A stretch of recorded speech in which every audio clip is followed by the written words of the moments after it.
So very good morning बेटा, how are you all. सो हरकीत, जैसे कि हमें पता है, आप लोगों को पता है कि हम लोग चैप्टर 2 कर रहे हैं, स्ट्रक्चर ऑफ एटम, और इसमें हम लोगों ने स्टार्ट किया हुआ है quantum mechanical model of atom. Okay Gurpreet Singh, quantum mechanical model of atom में हम लोगों ने इसका introductory part, that is who developed quantum mechanics, quantum mechanics किसने डेवलप की, quantum mechanical model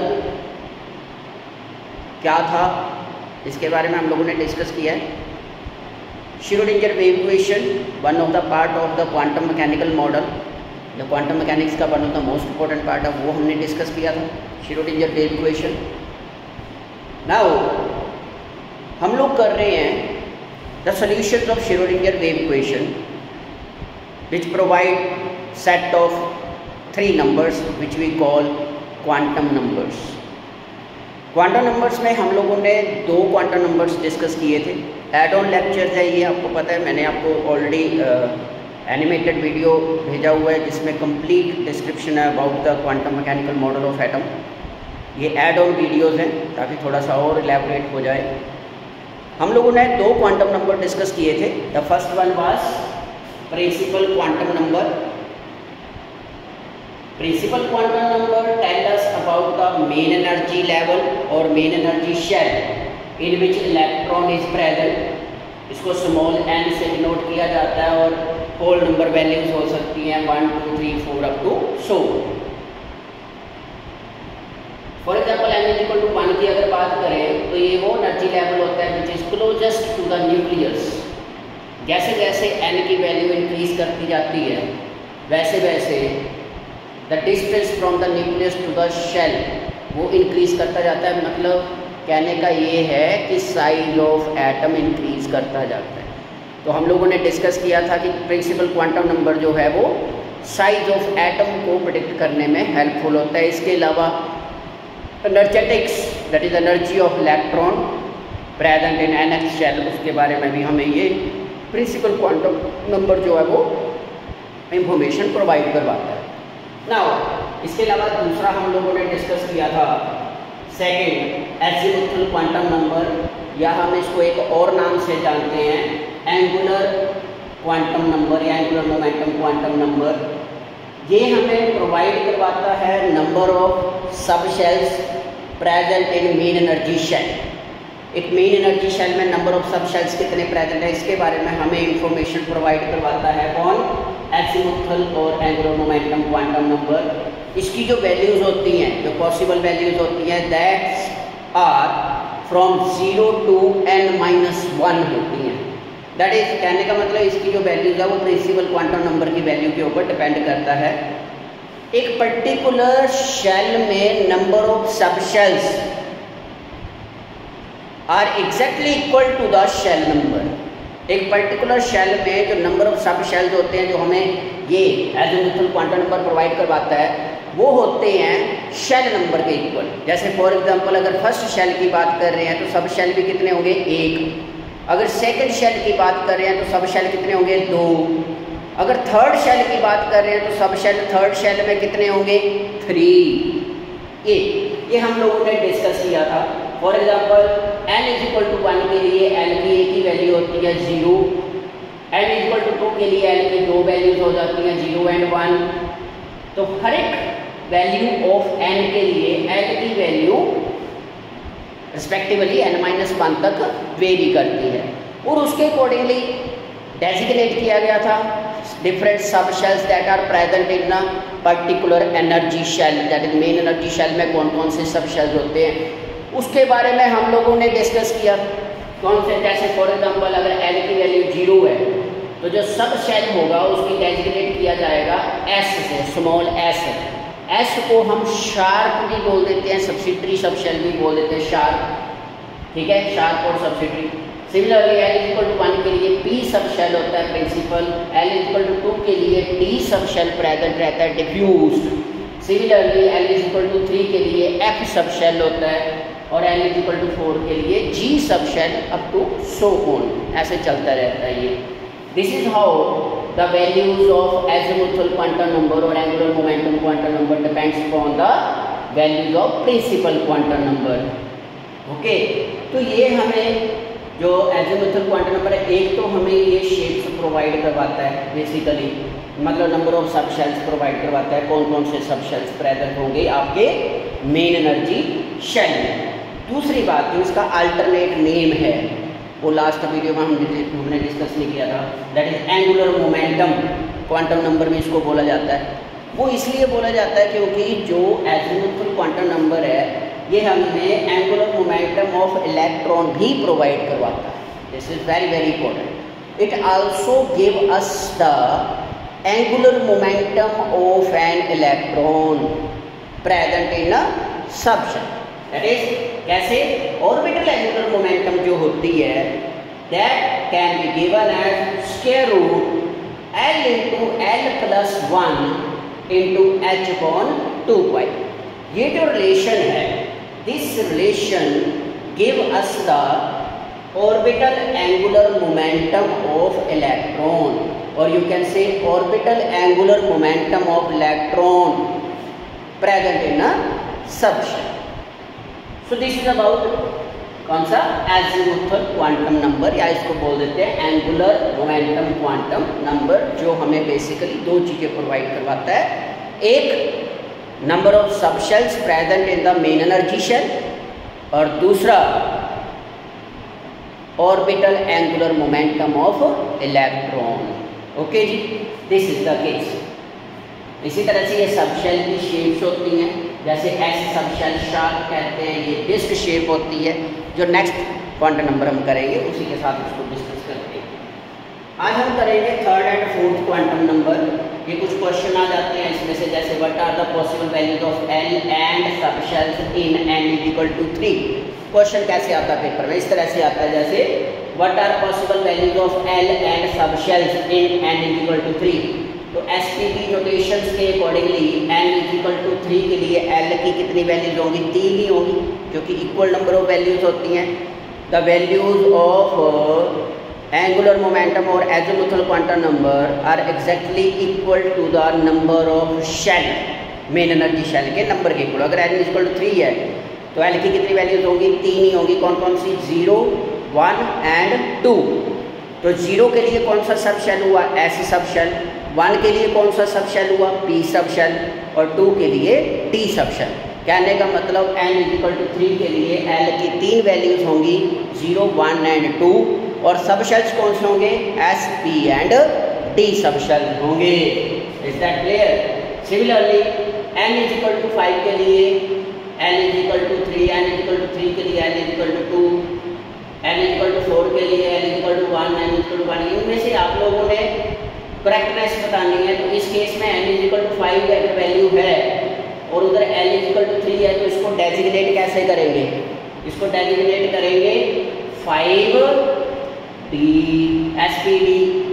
L equal to 0 के लिए क्या था, S, L इक्वल टू 1 के लिए क्या है, P, L इक्वल टू 2 के लिए क्या है, D, L इक्वल टू 3 के लिए क्या है, F।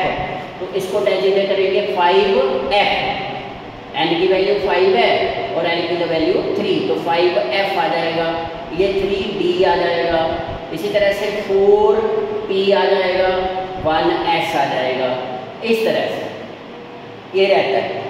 तो इसके बारे में तो अभी और हमने डिस्कस करना है कि डेजिग्नेशन कैसे की जाती है। तो नेक्स्ट हम आज अभी डिस्कस करते हैं आपका the third quantum number, magnetic quantum number. This is very very important, magnetic quantum number. ये मैग्नेटिक क्वांटम नंबर एक्चुअली क्या होता है, according to definition this gives different orientations of the orbitals in space.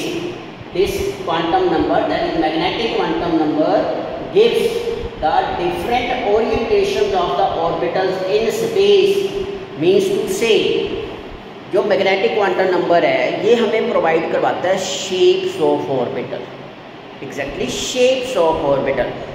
जो angular momentum quantum number था वो हमें provide करवाता है number of subshells present in main energy shell as well as the orbital angular momentum of electron. ये जो magnetic quantum number है ये हमें प्रोवाइड करवाता है एक ऑर्बिटल में जो इलेक्ट्रॉन क्लाउड प्रेजेंट है वो 3D एक्सिस में किस तरह से ओरिएंटेट करता है around the nucleus, that is different shapes of electron clouds, that is orbital present in an atom, उसके बारे में हमें ये इंफॉर्मेशन देता है। और इसकी जो वैल्यूज होती हैं, जो m की वैल्यूज, स्मॉल m से इसको रिप्रेजेंट किया जाता है, m की वैल्यूज होती हैं ranging from -L to +L, negative of azimuthal quantum number to positive of azimuthal quantum number including 0। ये टोटल नंबर ऑफ वैल्यूज होती हैं किसकी, मैग्नेटिक क्वांटम नंबर की। यानी आप बोल सकते हो कि जो मैग्नेटिक क्वांटम नंबर है वो डिपेंड करता है किसके ऊपर, एजिमुथल क्वांटम नंबर के ऊपर। ठीक है जी। और याद रखना है जितनी मैग्नेटिक क्वांटम नंबर की वैल्यूज होंगी, total number of values of magnetic quantum number, respective number will be the possible orientations of the electron cloud around the nucleus। मतलब एक ऑर्बिटल न्यूक्लियस के इर्द गिर्द उतनी ही डिफरेंट वे से क्या करेगा, ओरिएंटेट करेगा around the nucleus in 3D space, in 3 dimensional space. Okay, so in other words आप कह सकते हो कि वहां पे जो टोटल वैल्यूज ऑफ m होती हैं वो 2l+1 वैल्यूज होती हैं मैग्नेटिक क्वांटम नंबर की, 2l+1 values of magnetic quantum number for a value of azimuthal quantum number. Okay, for example अगर l = 1 है तो l = 1 के लिए वैल्यूज होगी -1, 0, +1, कितनी वैल्यूज होगी, 3।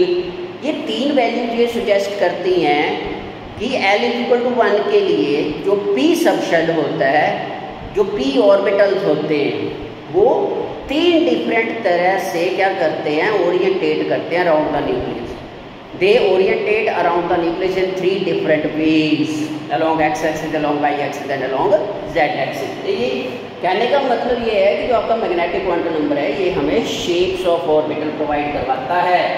l = 1 के लिए m की वैल्यू 0 रहेगी। p सबशेल जैसे मैंने बताया contains 3 orbital called p orbitals.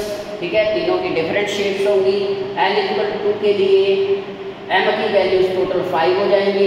इस टू से d सबशेल जो है आपका उसमें 5 ऑर्बिटल्स होंगे हैविंग डिफरेंट शेप्स। l = 3 के लिए m की पॉसिबल 7 वैल्यूज हो जाएंगी, मतलब f ऑर्बिटल में टोटल आपके f सबशेल में टोटल 7 ऑर्बिटल्स प्रेजेंट रहेंगे having different shapes.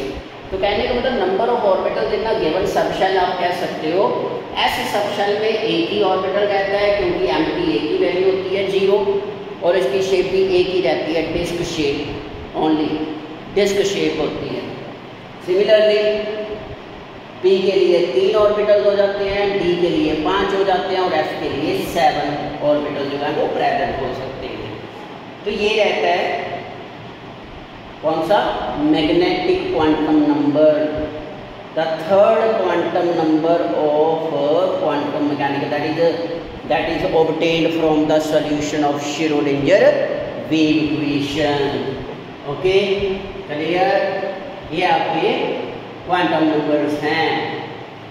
So this is the case, जो 3 क्वांटम नंबर्स आपके पास रहते हैं ये आपकी शेप्स आती हैं। जैसे मैं अभी मैंने बोला कि magnetic quantum number p subshell के लिए 3 ऑर्बिटल हैं, तो ये रहते हैं p के 3 ऑर्बिटल जो electron cloud along x axis revolve करता है, then along y axis, then along z axis. समझे, हमने क्या करना है, सिंपल इसकी ओरिएंटेशंस को नोट करना है। m की वैल्यूज px के लिए जो x एक्सिस के ऊपर होगा उसके लिए -1 होती है, py के लिए 0 होती है m की वैल्यू, और pz के लिए +1 होती है।